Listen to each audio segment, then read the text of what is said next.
President Trump just won a major mail-in balloting battle at the Supreme Court level. And this just exposed how much the American people do not trust our system. And when did this become a thing? How did this become the norm? That we have to go to the Supreme Court to verify the people that are actually supposed to be voting in our country. When did that become normal? When did that become a thing? Because I can't understand how this has happened. And how did this become controversial? I mean, I don't know about you, but I only want people voting that should be voting. I only want people in prison that should be in prison. I don't want innocent people in prison. At the same time, I don't want criminals out on the street. And I believe if you're voting in elections, you're about that far from being a criminal if you're not supposed to be voting in these elections. But somehow or another, this has become a partisan issue.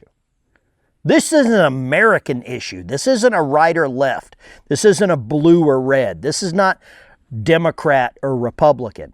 This is an American issue that only Americans should be voting in our elections. And I'll fight you in the comments down below. Hit the like and subscribe and let me know either side of the fence that you're on. Do you think everyone should be able to vote as long as they're here, legally or illegally? Or do you think that there should be some form of regulation on this? Well, the Supreme Court sided with the president that there should be some form of legislation, some form of regulation.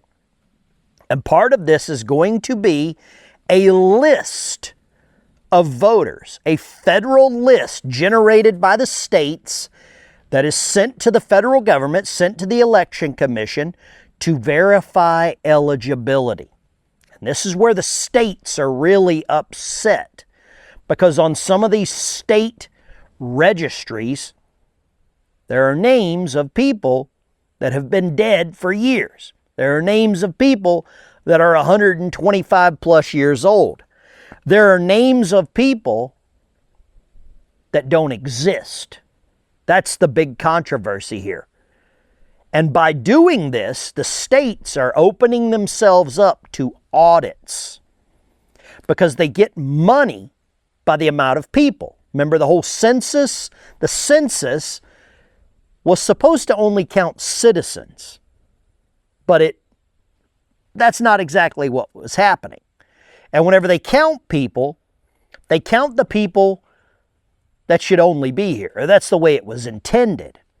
But by counting everyone, this dictates congressional seats, electoral college votes.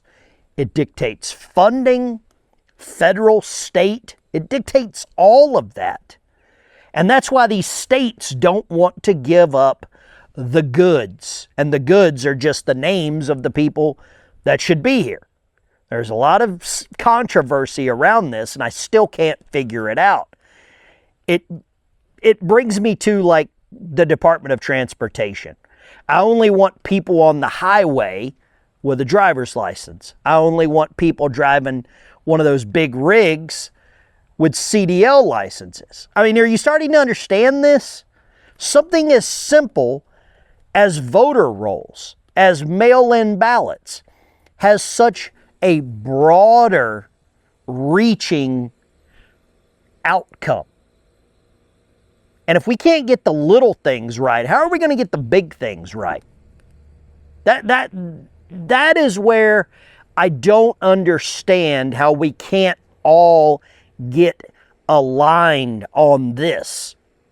I only want people that have, pilot's licenses flying planes. Now, here is the other part that I believe we're missing. There's a lot of people in Congress. There's a lot of people in the Senate that claim to be America first, But they won't get behind this. They won't get behind the SAVE Act because in the areas that they live in, there's a high propensity or a high population of people that shouldn't really be here. And when we start getting rid of them or we start limiting their ability to vote, what does that do to their chances of being reelected? Now, a lot of people are going to say, oh, nobody's voting in elections that shouldn't be voting in elections. Well, go tell that to the people in New Jersey. Go tell that to the people in California. Go tell that to people around the country that disagree with you. We had a saying in the military, back on the boat, they used to fish, perception is reality. If somebody saw me in uniform doing something I shouldn't be doing, well then the reality was the United States Navy allowed it. My commanding officer, my command master chief, my chief of the boat. It's their fault that I did that. And that's the same way that it's going right here. Just a few that we know of, or that's what we're told, have been voting in elections. There was a Marine veteran. He's from New Zealand. He's been here for 25 plus years. Served this country in Marine uniform. Salute to him, Semper Fi. But he screwed up and he voted in an election in Florida. He got caught and now he's being deported. I hate to say it, man. Devil dog. Thank you for your service to the country. You've been here 25 years. You had an ample opportunity to become a citizen. And you chose to go and vote in an election that you should not have voted in. Now, is that just one example? Or is that just one that caught the eye of the news and it's been occurring everywhere else? I would say, and I'll fight you in the comments down below, that this has been occurring and we have just turned a blind eye to it, or certain people have turned a blind eye to this. And that's what bothers me. But Trump's mail-in voting win has just exposed a bigger problem. The bigger problem is the amount of people that we haven't caught doing this. The other big problem is that the American people do not trust the integrity around our voting systems. There's a lot of stuff around the government that we don't trust right now. I'll start with the elections, the integrity, the ability to only allow people that vote here. The other thing we don't trust is the judicial system. All of these liberal judges that suddenly step in and put injunctions on executive orders that the president is trying to pass or execute. Remember the whole Keystone Pipeline? Why should a liberal judge be allowed to control the Keystone Pipeline with the stroke of a pen? It doesn't make sense to me. I literally cannot compute how a liberal judge thinks that they can get away with this. But now it's went to the Supreme Court. Luckily, the Supreme Court grabbed a dose of reality and agreed with the president. They're going to put watermarks on the ballots. They're going to put watermarks on the envelopes. There's got to be verified addresses. If you're active duty military, you're deployed abroad, you're going to get one. If something's legitimately wrong with you, you have an illness and you can't go to the voting booth, you're going to get one. But this isn't just because, hey, I'm on vacation, or B, I'm too lazy to go down there because of all those people in those red hats.